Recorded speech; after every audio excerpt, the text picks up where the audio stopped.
Hey everyone, this is Hogan Gidley. Today, we launch our first episode of America First Policy Institute's new podcast, The Tank. Hosted by Chad Wolf and myself, we'll examine critical issues and policies facing our nation through an America First lens. Coming up today, we'll talk with former Secretary of the Interior in the Donald Trump administration, David Bernhardt. We've got a lot of topics to cover, including the launch of the America First Policy Institute and why it's so necessary to put the American people first. Welcome to The Tank. Coming to you from our nation's capital, this is The Tank, your voice in Washington, D.C. and around the country.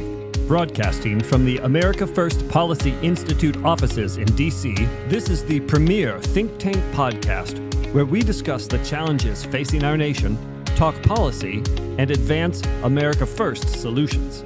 Welcome to The Tank. Hello, this is Chad Wolf. And this is Hogan Gidley. Coming up, we're going to sit down with the former Secretary of the Department of Interior during the Trump administration, David Bernhardt. But first, Hogan, I think we're going to walk through a couple of issues. We're going to talk about the creation of AFPI and really why it's needed now more than ever. Yeah, and I think it's important off the top. This show is called The Tank. And the reason it's called The Tank is because we work at what is known as a think tank. And so a lot of people outside the Beltway don't know what that is. There are several think tanks in Washington, D.C. But if you would, Chad, tell us what a think tank is, what it does. Well, that's our creative title, The Tank, I have to say here. A think tank, then there's a lot of them in D.C. I think for AFPI, it's how do we continue to talk about America First policies? Policies at the end of the day are what affect Americans. And so whether you put those into action through different administrative processes and departments and agencies at the federal level and state level, it all originates from policy. And so what AFPI is doing across the board, really in a variety of different areas, is putting together that America First agenda. How do we think about whether it's border security, whether it's election integrity, it's the economy, it's healthcare, thinking about all these important issues that affect Americans every day, but we're thinking about them on how does it impact and how does it benefit Americans first and foremost, not how does it benefit special interest or individuals and our interest overseas, perhaps. It's how does it benefit Americans? And I think that's there's a variety of things that separate us here at AFPI, but that's the first and foremost. And I think it's important to note at AFPI, one of the things we do is we operate at every level of government. So it's not just the federal government and Congress and the House and the Senate, but it's also governors, it's also attorneys general, secretaries of state, and the local level legislatures too. And we educate them on policies and the impact of those policies. So as a 501c3, according to the federal government, we can educate, we cannot advocate. So we really do focus on making sure people at every level of government understand how important these policies are, what the impact is via data, via studies, and kind of arm them and equip them so that they can pass legislation on the local level and the federal level that puts the American people first. Yeah, I think that's right. And look, one thing that drew me to AFPI, I'm not sure about you, Hogan, but I'll speak for myself, was the fact that we've drawn together a group here of not just people who sit around and think big policy ideas, sit in the faculty lounge at universities. These are folks. These are what we call practitioners here. These are folks that have ran agencies, run the departments, served in very senior levels of the White House, making government work for the American people. And I think, again, that's what is a big difference here at AFPI than some of these other organizations around town. We know it works. And so I'm not going to sit around here or have folks sit around AFPI thinking about policies that practically can't be implemented. That doesn't do anyone any good. As we like to say here at AFPI, and when I talked with Brooke Rollins, who is our CEO and president, when she was talking to me, I said, well, what do you guys do at AFPI? And she said, we do one thing, we win. We either win at the federal level or the state level. So that's really what we're built for.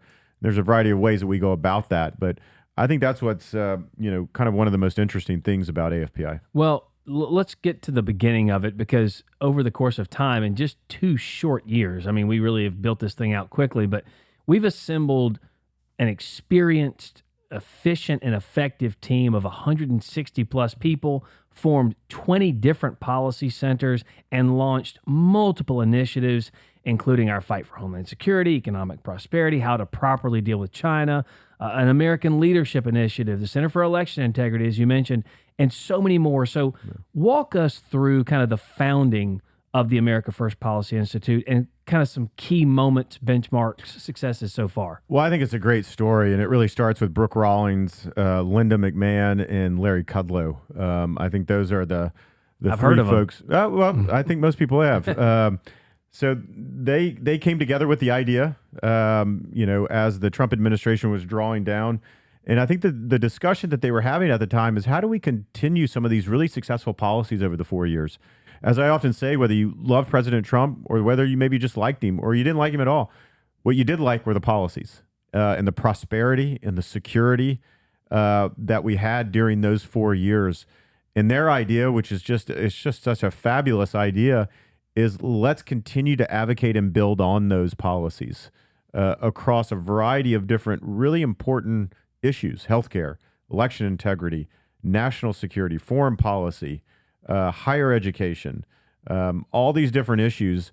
And so that was the founding of AFPI at the end of it. Now, we've come a long way in 2 years from 13 employees to now about 150 employees. We've got a great set of donors who like to be involved in a lot of what we do. We just spent some time with them in Fort Worth and elsewhere. They're really involved here because they care about America. They're just not sending money in and saying, thanks, have a nice day. They're involved in what we do day in and day out. And I think in large part, it's because of frankly, the nightmare that we see now with this administration and the path that they're going down. So there's a lot of what we accomplished in 2 years, but I think really talking about the founding and the origin of it is important as well. Yeah, and I think so often as people who lean right, they'll point all the way back to Reagan and say, look at the policies under Reagan. Everyone's like, yeah, it was such a good time, Reagan. But you don't have to look that far back anymore. This is just a couple of years ago where we had a secure southern border, where we had rational policy as it related to China, where we had low crime, low numbers of human trafficking, child smuggling, the economy that made sense. You had low prices for gas and for groceries. And right now, everything's spiraling out of control. And so I think the importance of those policies really do matter to Americans. And most of the things we focus on here are 80-20 issues. These aren't controversial in any form or fashion. A majority of the American people see what the America First policy agenda is. They like it because it prepares them for success, not just now, but for future generations. Well, I'll key off on what you said. You can go back to Ronald Reagan, who talked about America First. You can go back to Ross Perot when he ran for president. You can go back to the Tea Party. These are all sort of seminal movements within the conservative sort of platform. But the question is, how do you sustain that? And that's what we're really looking at for the America First movement.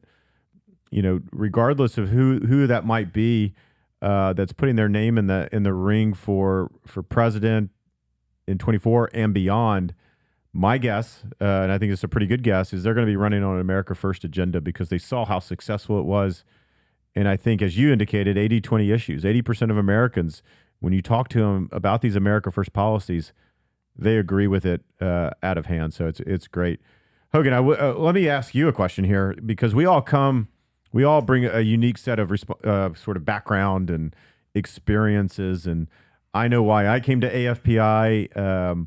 I think I know why you came to AFPI, but you've been involved in the movement for 25, 35 years. You're a pretty old guy. A curmudgeon, starting to show a little bit, but yeah. You've been around this movement. In your mind, what drew you to AFPI? Why jump in now with a think tank, which I'm sure you could have done earlier in your career? What drew you here, and why you continue to do this? It is interesting because I'm a comms guy. I've been doing communications for people like Mike Huckabee and Rick Santorum, Elizabeth Dole for decades, as you just point out. And I think one of the things that was interesting was there are a lot of people in the think tank movement, think tank organizations that are just focused on the white papers and the things you have to do. But when we were trying to build out AFPI, it was literally looking at people who were in the room when the president of the United States made decisions, and we gave him advice on what to do, what he should do. He ultimately made the call. But no other think tank in the country has that level of experience with the higher ups here being in direct relationship, geographically, every way with Donald Trump. And you got to make those recommendations. But for me, I'm embarrassed to say it, but when I went to work in the White House being a comms guy, I didn't realize how much policy actually affected real people. And when we started to put policies in place where you lowered taxes, I knew lower taxes is better. Great, whatever. Yeah. What does that mean? But all of a sudden, people paid less for groceries and for their daily lives. Everything costs less money. They were able to keep more of their money. We became energy dominant, being a net exporter of energy for the first time in decades. That meant lower gas prices, and we weren't beholden to the dictators in other countries, et cetera. A southern border where for decades people have been complaining about it, but they didn't do the things necessary to prevent human trafficking and child smuggling and drugs pouring into our country. And the administration did all those things. So for me, I was looking for a way to help further those policies so that the American people who clearly like them, who clearly want them, but we could educate just how important and how impactful they are at every level of government. Because I do know, having worked at the local level in Arkansas for governors and for other local elected officials, the more local the government, the easier it is to effectuate change. So if we can get educational materials into the hands of those who make those decisions, it's a good thing for us to do, and it really gives the people something to look forward to. And that's one of the reasons I really wanted to be part of it. Well, it's a good sort of overview, right? I think that's a good reason that a lot of people sort of join up with AFPI. And it's really sort of the unique nature of what we do. We talked about practitioners and people being involved in the White House or the administration.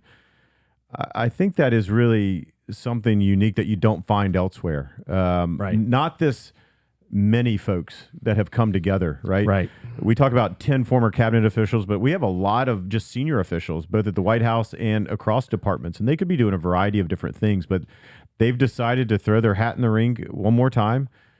Because I think as you look at this administration in the last 26 and 27 months, that you're thinking, I can't just sit on the sidelines and be like, everything's fine. Right. Let's just go on with our lives. I don't think that we've had another change in administrations that has been so stark and so different from a policy perspective and a prosperity and a security perspective than we did from President Trump to President Biden. And I think that's why I won't speak for other folks here at AFPI, but I think that's why a lot of folks have raised their hand and said, hey, happy to be here at AFPI. So it's a unique place without a doubt. It is a very unique place. And, to find the level of people with proximity to the president when he was in office, I think is, again, unique. And so other places do great work. I'm not disparaging them, but they'll have one visiting fellow for a year who was sniffing around in administration. We're literally in the Oval Office when the president's making decisions, and there are a lot of folks here at this institute that were part of that. And I think when you don't have the White House, you have to figure out a way to continue the successful policies that are proven to be successful. And I think that's what we're doing here, and I'm proud to be a part of it. Well, so at the start of this, we talked about a few of these questions. I'm going to give you a curveball here. I'm going to ask you a question we didn't talk about. So you've talked a little bit about your time serving President Trump, and you've talked a little bit about your time here at AFPI. What's a good story? What's one good story that you had during the administration, perhaps, that kind of carries over to your time here at AFPI, that you said, hey, here's what I learned from either President Trump or at least serving in the administration that mainly from a comms perspective, I would assume, but that you utilize here at AFPI to tell our story, to tell our mission, and to communicate not only with donors, but to the American people writ large? Ooh, that's difficult. He's thinking, ladies and gentlemen, what kind wheels are turning. What kind of story am I supposed to be telling? This is a weird thing. Well, you got to tell a story. Like what's something that you learned?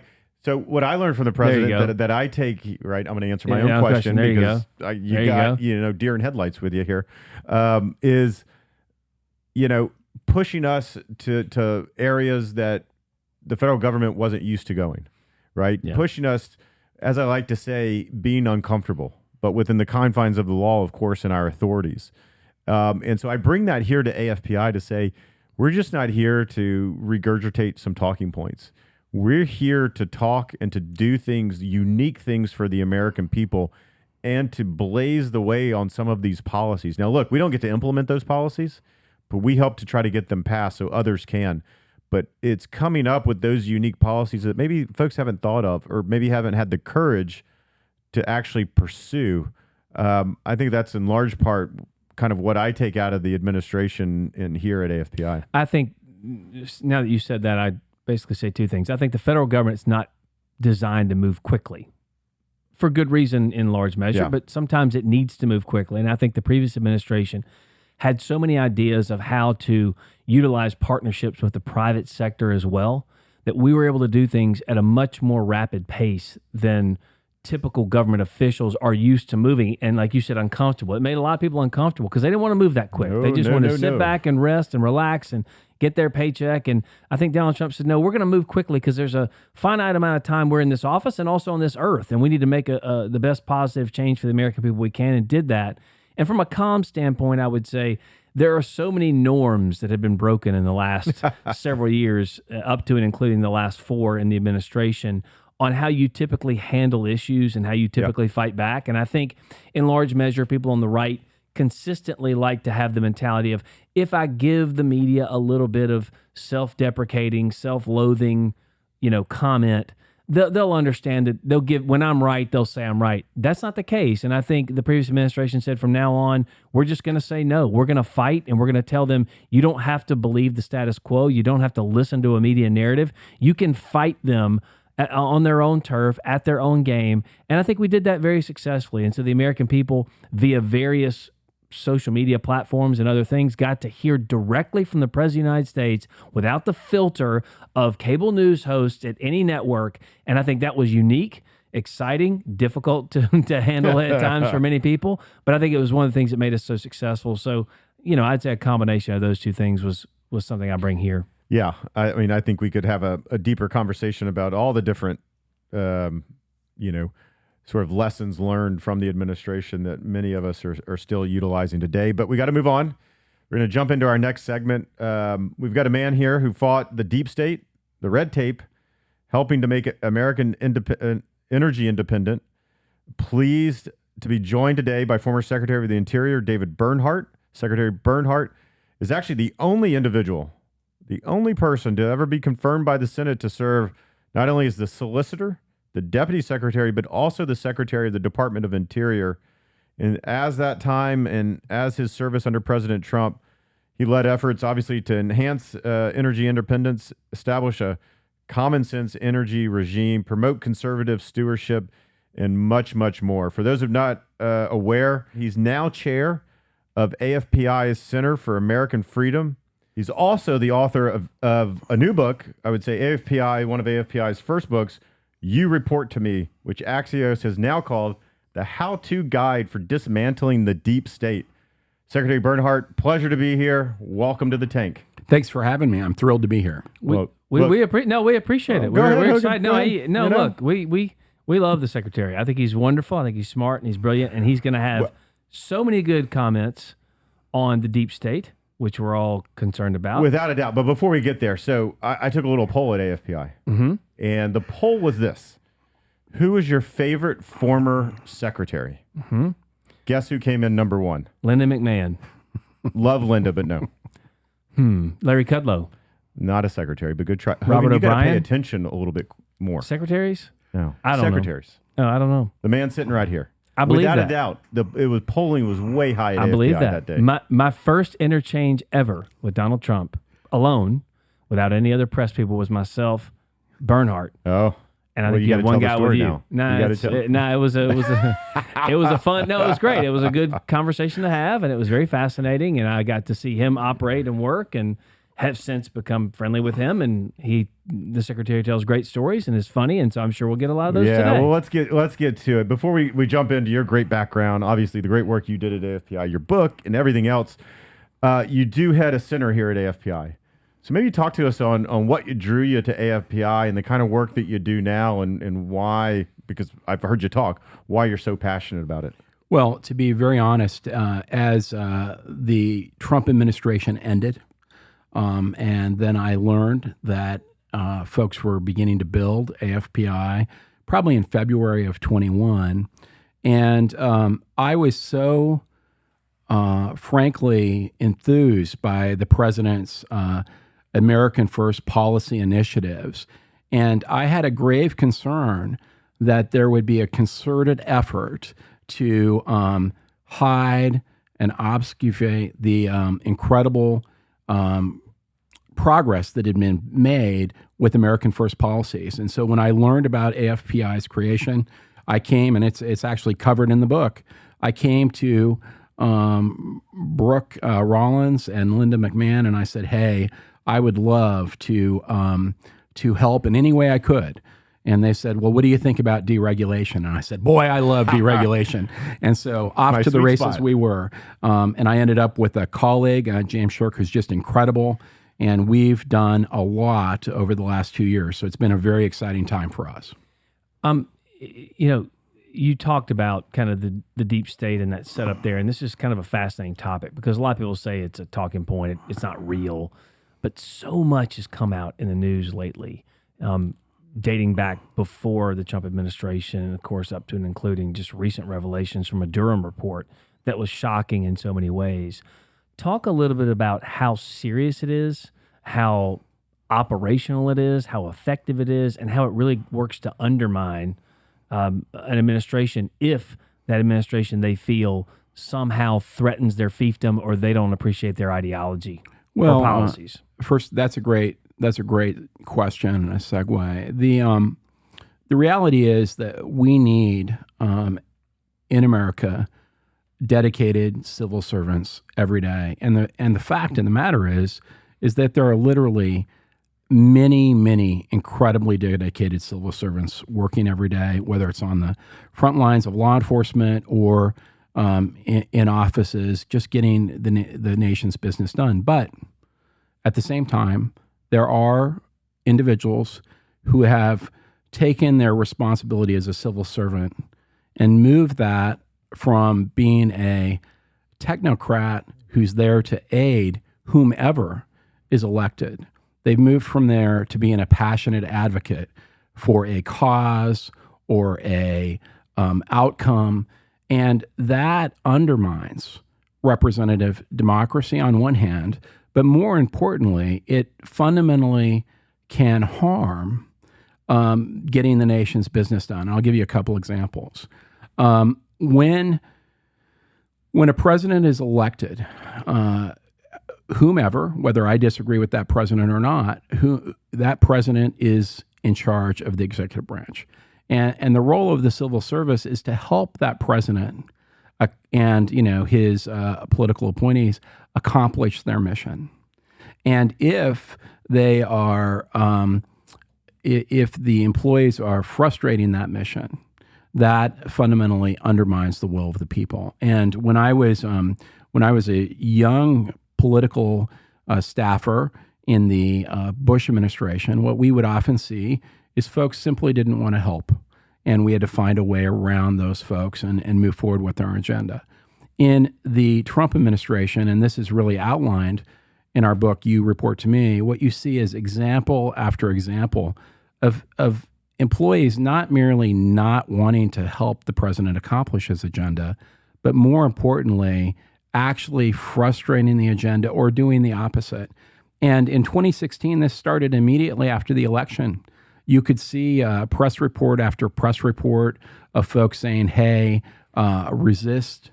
And what we found when we did some research on this after the Trump administration ended, up to 60% of the time of deputy secretaries was spent dealing with third-party groups and resistance from their own staff, which is a stunning number when you say, what's the president supposed to be doing with his agenda? What are senior managers supposed to be doing in terms of driving the agenda forward?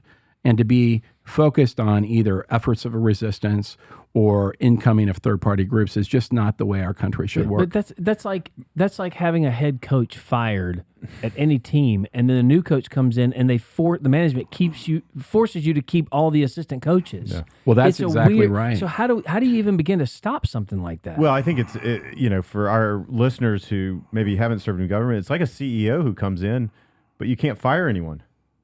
And That's so right. I've heard someone say, if you can't fire them, then they don't really work for you. And so I think that's what you're talking about here, right? Is how do you get them on your agenda so that they are helping produce something that you want to as secretary or president, and if they don't, then how do you move them aside to say there are others that will do that? That's what we talk about that in the book. You report to me some of the solutions. In the current situation, when you look at it, there are 2.2 million civil servants.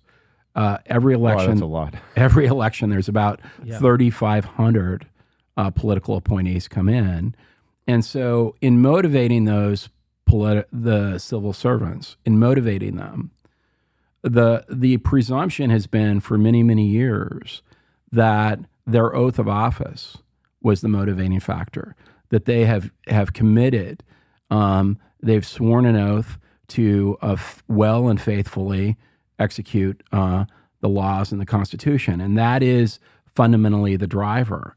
And in the 60s, they eliminated, essentially, at-will employment for civil servants. And by doing that, changed the rules of accountability. And over time, what's happened, in my opinion, and this is just what I lay out in the book, and it's my personal view, over time, Congress has written very vague laws in many instances. In the 80s, the courts provided an opportunity for some deference doctrines that basically said if the executive branch, basically made any reasonable argument, the interpretation of the law by the executive branch would be what the courts deferred to.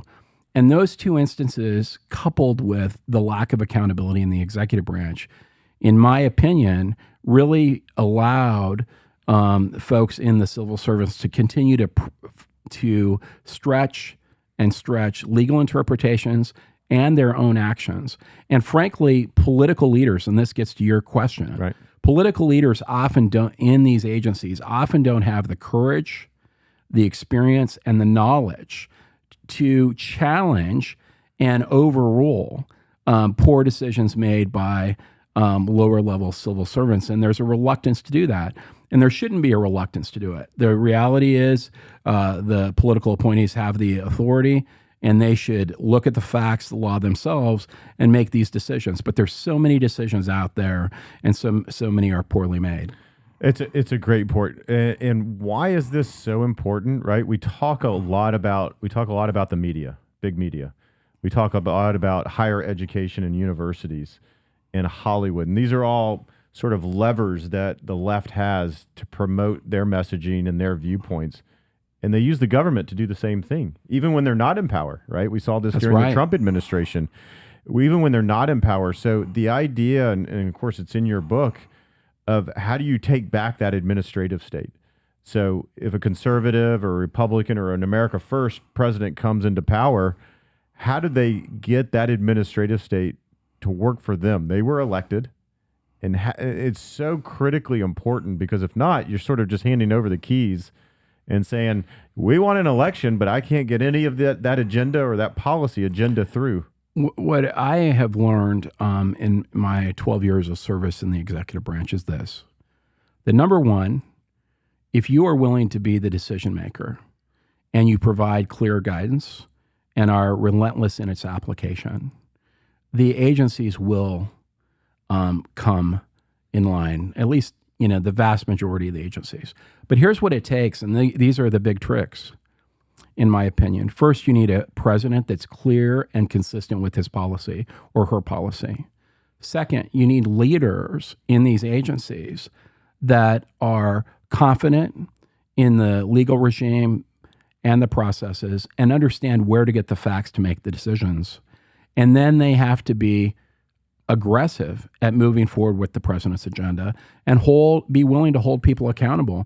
And that, a few people held accountable sends a message across the agency in a way that's very, very significant. We had a little bit of that in the Trump administration. We had some accountability, no question. It's just so unbelievable there are that many millions of people floating around the federal government, it's hard to make sure they're all working in tandem to actually do what the duly elected president wants them to do. But speaking of that, there are a lot of patriotic folks out there working in the federal government, no doubt.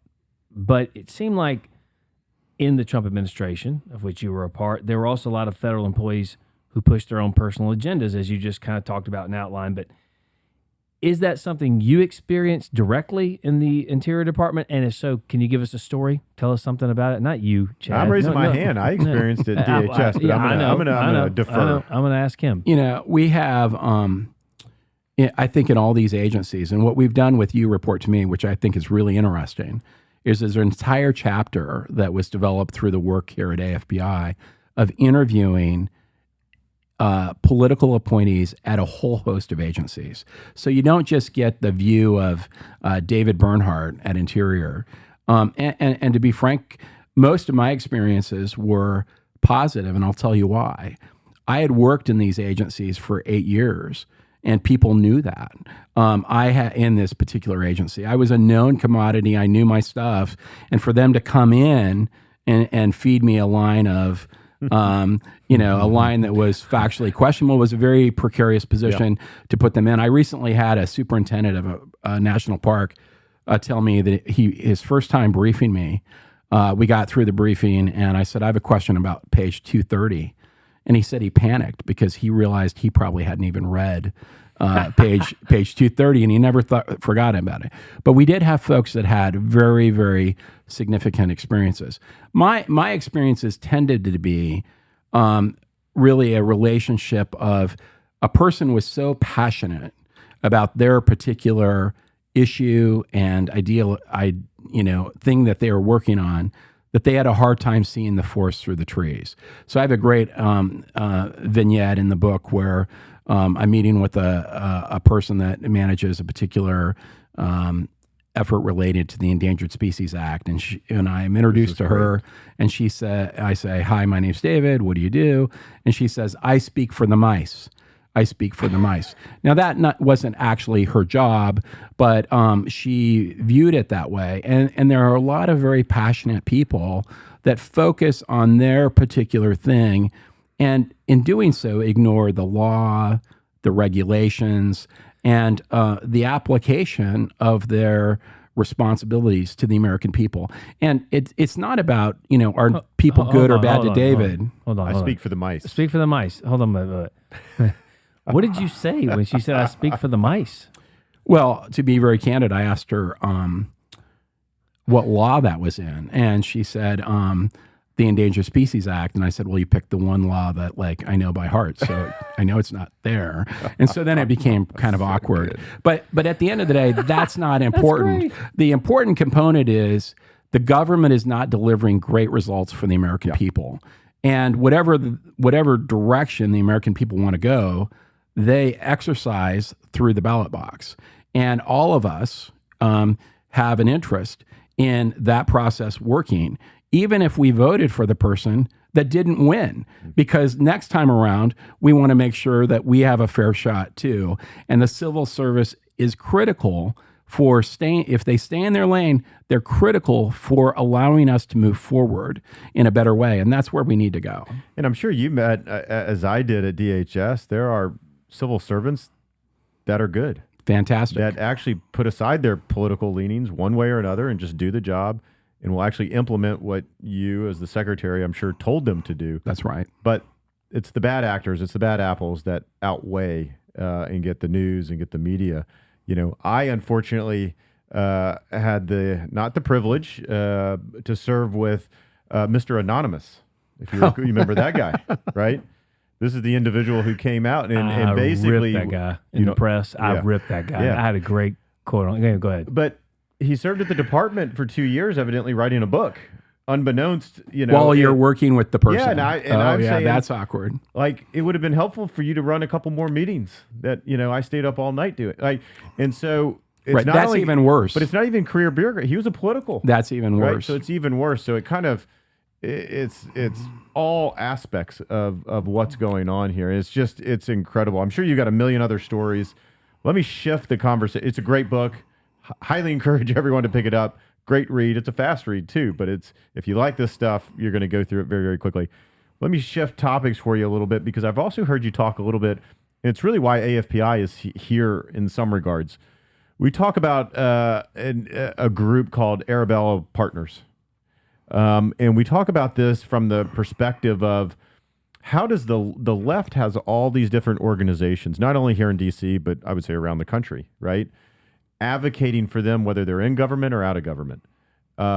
And pushing not only their policy agenda, but also attacking other conservatives, other America First individuals who raise their hand and say, I want to try to help government one way or another. Talk a little bit about what you found, because I think it's really, really interesting. And I'll help tie it back to why AFPI is here as well. Yeah, so I found my service in the Bush administration was interesting. The issues in Interior were exciting, but in 2016 and 2017, as I watched the Trump administration come in and my predecessor, Secretary Zinke, become secretary, and then watched third-party groups that I'd never heard of attack him really relentlessly. At the end of the Trump administration, and I certainly had been subjected to similar attacks, I began to look into, after I left government, I began to look into exactly where did these groups that I'd never heard of come from. And because I'd been part of the natural resource space for a long time, so I pretty much knew all the big groups. But these groups were essentially pop-up groups, and they were, my understanding is Arabella Advisors is actually a for-profit entity that manages a number of efforts for some nonprofit enterprises. And essentially, they fund many things, but some of the things they fund are essentially a pop-up group, just a website and an attack mechanism. And these groups inundated the agencies throughout the Trump administration with FOIA requests, ethics complaints, just over and over and over and over, to the point that it created a lot of activity on in terms of slowing down the agenda. Frankly, I think they were very effective. They're highly funded by non-disclosed entities, and that's fine. And I was even surprised to find that much of their activity is tax deductible. And all of that was very interesting to me, because what it meant is that there's a massive influence effort on public policy. That I'm not suggesting it's illegal, but what I am suggesting is that it is incredibly one-sided, and that one-sided effort meant that their voice was often the only voice in the echo chamber surrounding policies related to the administration. And look, you need a message to win these things. You need different things, but you definitely need money too. And it just seems like the left is so well funded in these matters. And I'll point to election integrity, something I work on, where we had spent $350,000, blanketed across 8 states to do a particular project, which isn't a lot when you blanket across 8 states. In like 3 of those states, the left spent $64 million doing a counter to what we were doing. And I would bet you, a steak dinner, that if I were to look at those groups, I would find that those groups loop back in some way to the nonprofit ventures that are managed by entities like Arabella Advisors. And they've either received grants or support from them, and it's a very concerted and it's a very sophisticated effort. Right. And, they can be complimented on it if you believe that stuff is good for America. But more importantly, it is a massive gap in what's happening on the right. It's completely disproportionate, and it has a tremendous impact on policy and on results. Well, let's just stay on that for a minute, because I have a view, and I think others share this to a certain extent, that The right doesn't do that, right? So as conservatives, we're limited government. We have certain principles. You'll see folks come in, and I served in the Bush administration. You see them come in, and then after the administration over, they leave. They go back to private sector, and oftentimes leave D.C., sort of leave the playing field. And then they may come back in another 4 years or 8 years, depending on the election cycle.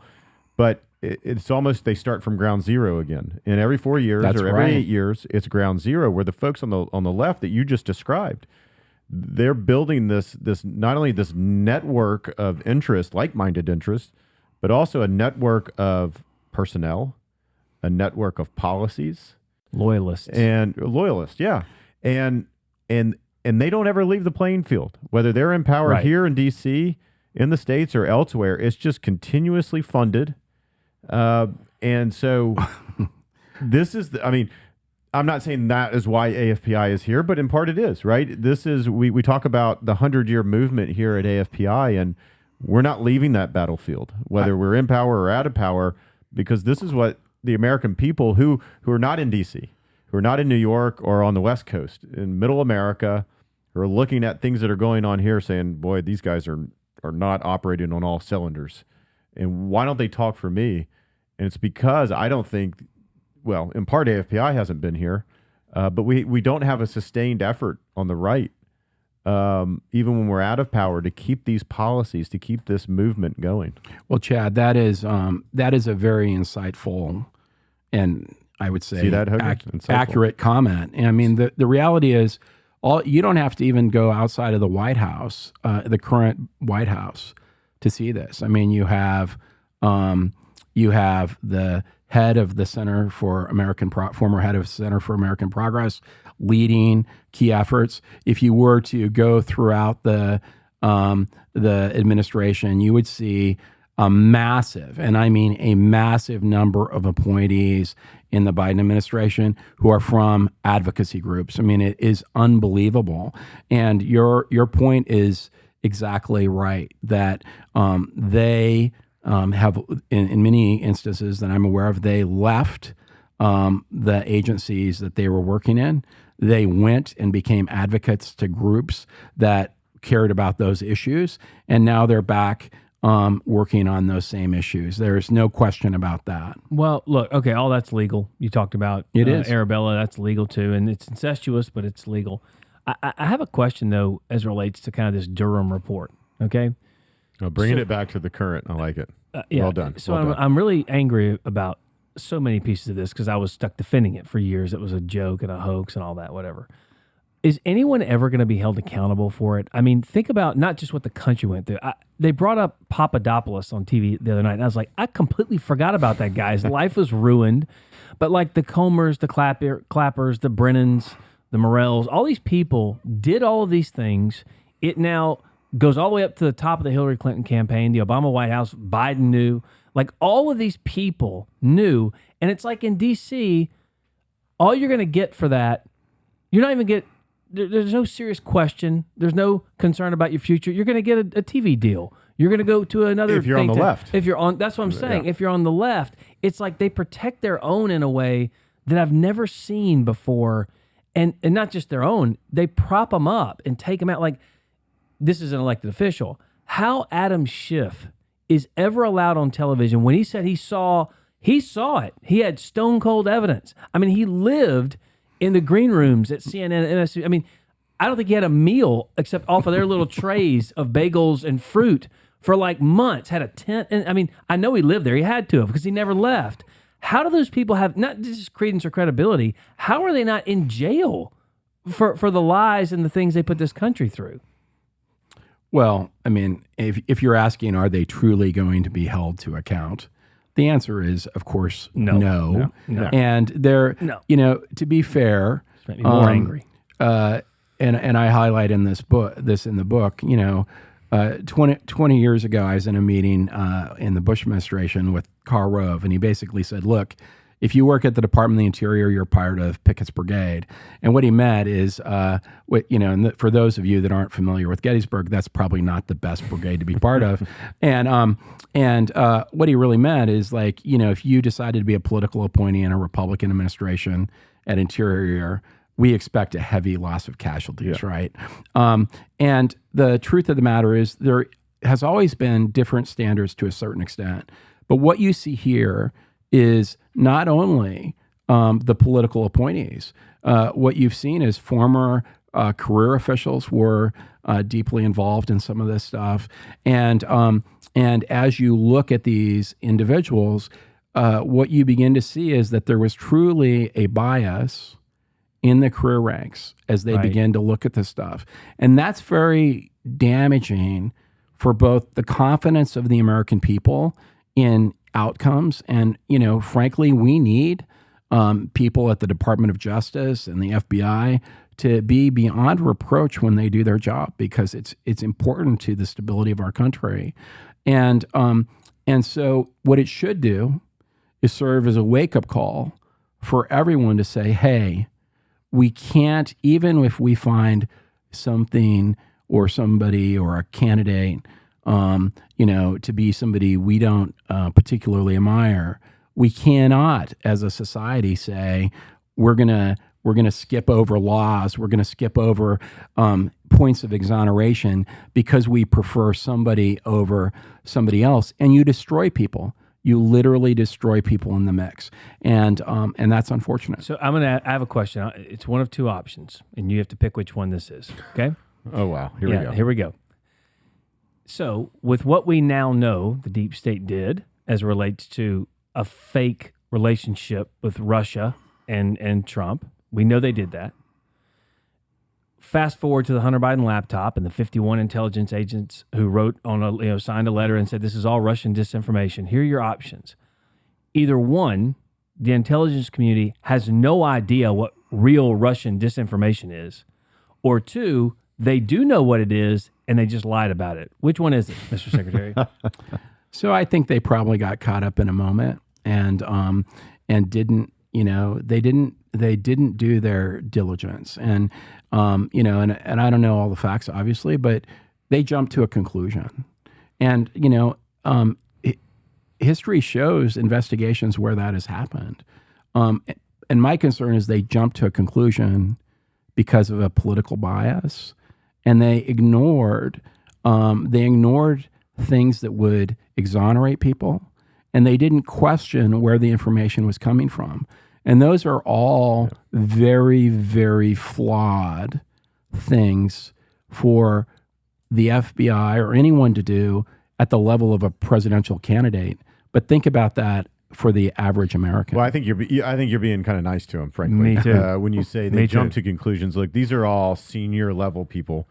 They know what words mean. They know what all of that. So I appreciate your being very diplomatic about that. Diplomatic. But they knew what they were doing, and they decided to go down that route. So, well, what a pleasure. Thank you for visiting us here at the Tank, Secretary Bernhardt.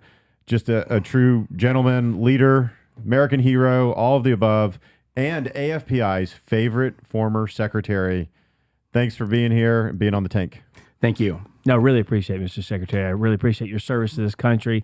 You're not just funny, but you're so informative. You know so much about what goes on in the federal government. And I think the listeners out there appreciate someone who's been in those fights over many administrations, who has the knowledge, but the experience to kind of tell us what goes on behind that curtain. Because there are a lot of people on the left, regardless of the issue, that don't like transparency. They don't like you to see what's up, and you know what's up. And for you to come on this show and actually share with so many how things are done, why they're done, and the problems that exist when those in the shadows do them, I really do appreciate the time. Thanks so much. Well, I think that's a wrap. That's our first episode here at the Tank.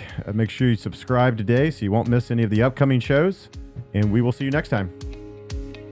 Text the word TANK to 70107. That's TANK to 70107 to get exclusive content from the Tank podcast and to learn more about the America First Policy Institute.